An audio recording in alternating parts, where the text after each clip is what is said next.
बिस्मिल्लाहिर्रहमानिर्रहीम, अस्सलाम वालेकुम। मैं शाहिद सकलैन हूँ। आप मुझे मेरे यूट्यूब चैनल फेसबुक पेज पे देख रहे हैं। 15 फरवरी है, हफ्ते का दिन है और मैंने आपको पिछली वीडियो में बताया था कि आज इतनी डेवलपमेंट्स हुई कि ये एक वीडियो में नहीं आ सकती थी, इसके लिए मैं दूसरी वीडियो कर रहा हूँ। इस वीडियो में पिछली वीडियो से भी खौफनाक इंकशाफात हैं। एक तो ये पता चला है कि जो मुस्तफ़ा की बॉडी है, जो लाश मिली है, उसका सर अपना बाजू और पाँव वगैरह साथ नहीं है। इसका मतलब ये है कि खुदा न खास्ता कहीं इन्होंने उसके ये सारी चीज़ें जो है काटी हैं और कहीं गायब की हैं, या ये है कि इतनी बॉडी जो है वो डिकम्पोज या ख़राब हो चुकी थी या जल चुकी है। वैसे मसख शुदा बहुत है, कहा जा रहा है कि पहचान नहीं हो रही कि उसकी टांगें। ये क्या इंकशाफ हुआ है, इसके हवाले से आज की इस वीडियो में आपके सामने रखेंगे। अदालत में भी क्या कुछ चला वो आपके सामने रखेंगे और अदालत के बाहर भी एक तमाशा लगा, वो क्या कुछ था, और साथ साथ जो है मुस्तफ़ा को कैसे बुलाया गया, कैसे उस पर तशद्दुद किया गया, कैसे मारा गया, कहाँ गए, कैसे वापस आए। शिराज़ ने जो शरीक मुल्ज़िम है उसने जो इंकशाफात किए हैं, अब की इस वीडियो में ये सारी चीज़ें आपके साथ शेयर करेंगे। गुज़श्ता वीडियो में मैं आपको बता चुका हूँ ये सारा मामला जो है ये लड़की का था और मुल्ज़िम शिराज़ वाज़े तौर पे अब पुलिस को बता चुका है कि ये जो है मुस्तफ़ा आमिर ने जो है मुस्तफ़ा आमिर को जो है वो अरमगान ने बहाने से घर बुलाया। अच्छा, जब वो घर आया तो उसके बाद इन्होंने उसका फ़ोन वगैरह ले लिया और फ़ोन लेने के बाद पहले उससे इनकी बातचीत हुई और उसके बाद तल्ख़ कलामी हुई। तल्ख़ कलामी के बाद ये बताते हैं कि जी हमने उसके मुंह पर टेप लगाया और उसको बांध दिया और बांधने के बाद 3 घंटे तक ये उसके ऊपर लोहे के राड से तशद्दुद करते रहे, बहुत शदीद तशद्दुद किया, मारा उसको बहुत ज़्यादा, उसका ब्लड वगैरह निकला जो इसके मुलाज़मीन ने बताया कि हमने ब्लड साफ़ किया था।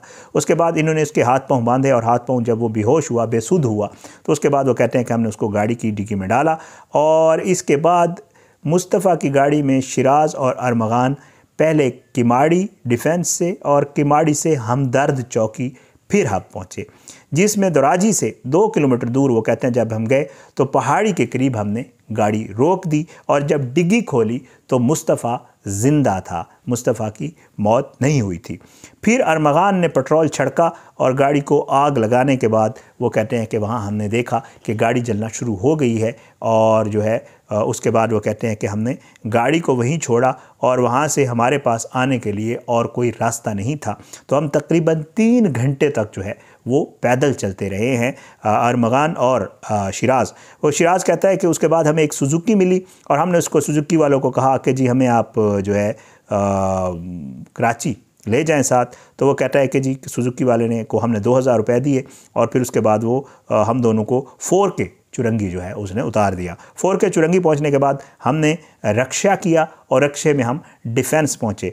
डिफेंस पहुंचने के बाद वहां से उबर कराई, जो आपको पता है ऑनलाइन सर्विस है, और हम लोग जो है वो अपने घर पहुंचे। अच्छा, ये कहता है ये सब कुछ तो हो गया। अब उसके बाद वो कहता है कि जी जब पुलिस ने छापा मारा अरमगान के घर के ऊपर, तो वो कहता है कि जी छापे के बाद उन्होंने तो अरमगान को उठा लिया था। अब अरमगान चला गया जेल, क्योंकि उसका तो रिमांड तो हो नहीं सकता ना।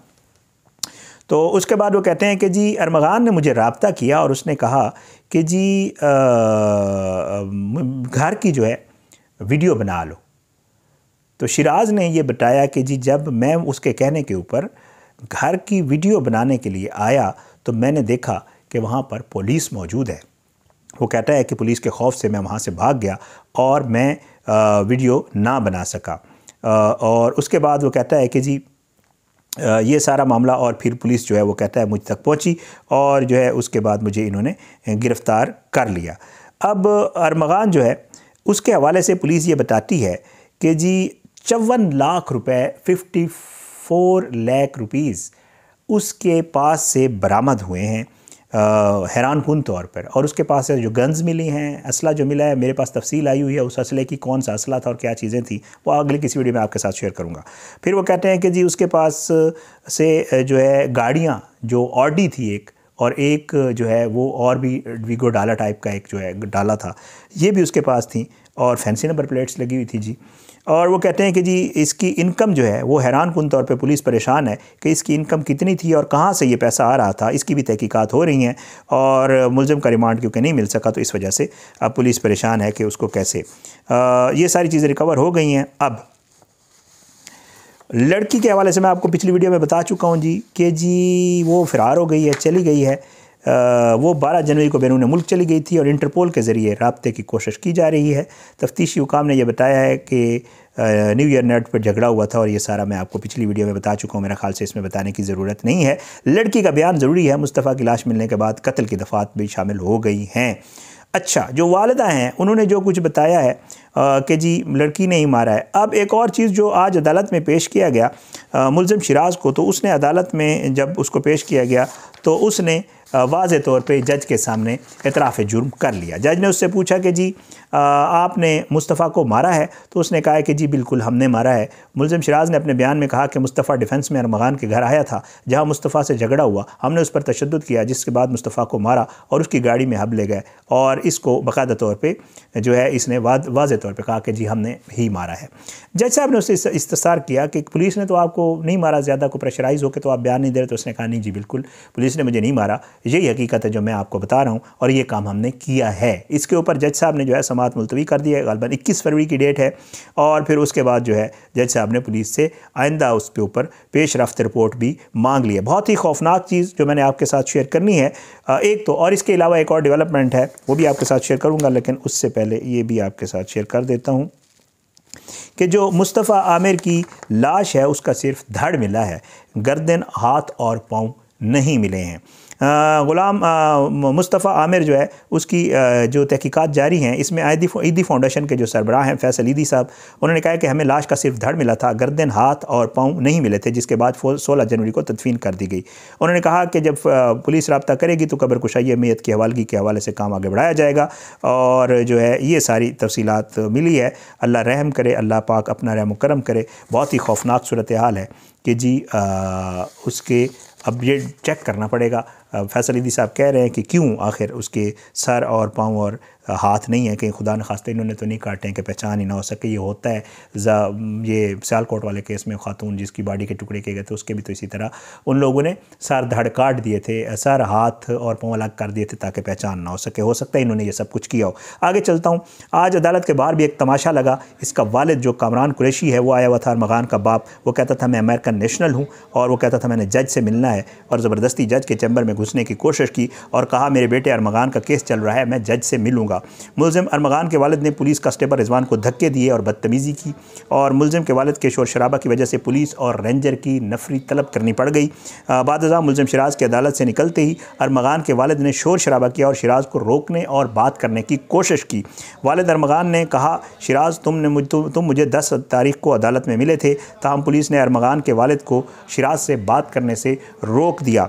कराची में कत्ल होने वाले मुस्तफ़ा आमिर के केस में मरकज़ी मुलज़िम अरमगान के घर से मिलने वाले जो खून के नमूने थे वो मकतूल की वालिदा के DNA के नमूनों से मैच कर गए हैं। सो ब्लड मैच हो गया जो कारपेट से मिला था और पता चल गया है कि ये मुस्तफ़ा का ही ब्लड है। अब बॉडी के भी इसी तरह DNA सैंपल लिए जाएंगे, वो भी मैच कराए जाएंगे और पता चल जाएगा कि ये बॉडी वाकई मुस्तफ़ा की है, क्योंकि ये मुलज़मान की निशानदेही के ऊपर कवर हुई है। बहुत ज़्यादा चांसेस है वही है, लेकिन पुलिस ने अपनी एक कार्रवाई पूरी करनी है तो वो भी होगा। अच्छा, ये सारा कुछ सामने आया है और आज जो है शिराज के हवाले से मैंने आपको बता दिया कि उसने क्या कुछ कहा है।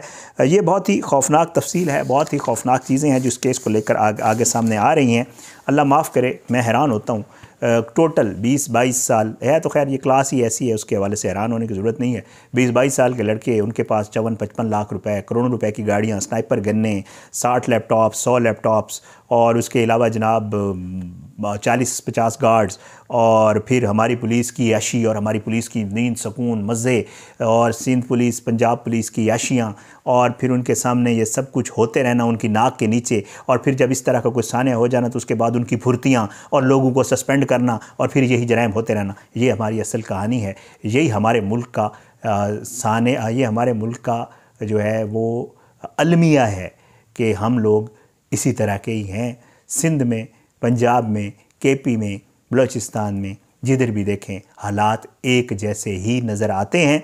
ये सब कुछ पुलिस की नाक के नीचे हो रहा था। ये डिफेंस के अंदर जो कुछ हो रहा था, या अरमगान या जो भी थे, मुस्तफ़ा, उसके हवाले से भी है कि जी उसके भी पहले ऑलरेडी जो है वो मंशियात के हवाले से पर्चे, अरमगान के पर्चे जो है मेरे पास आज आए हुए हैं, FIRs जो मेरे पास आई हुई हैं जो उसके ऊपर पहले हुई थी। तो पुलिस कहाँ थी? पुलिस का किरदार भी बहुत ही खौफनाक है इन सारे केसेस में और इन सारे रैकेट्स को जो है वो तहफ़्फ़ुज़ देने में। आज की वीडियो से इतना ही। इंशाल्लाह बहुत सारी और भी चीज़ें इंशाल्लाह अगली किसी वीडियो में आपके साथ शेयर करेंगे। अपनी दुआ में याद रखिएगा। अल्लाह सबको अपनी ज़ुबान में रखे, अल्लाह सबके बच्चों को अपनी ज़ुबान में रखे, अल्लाह सब पे अपना रहम करम करे। इजाज़त दें, अगली वीडियो तक के लिए पाकिस्तान ज़िंदाबाद। अल्लाह हाफ़िज़।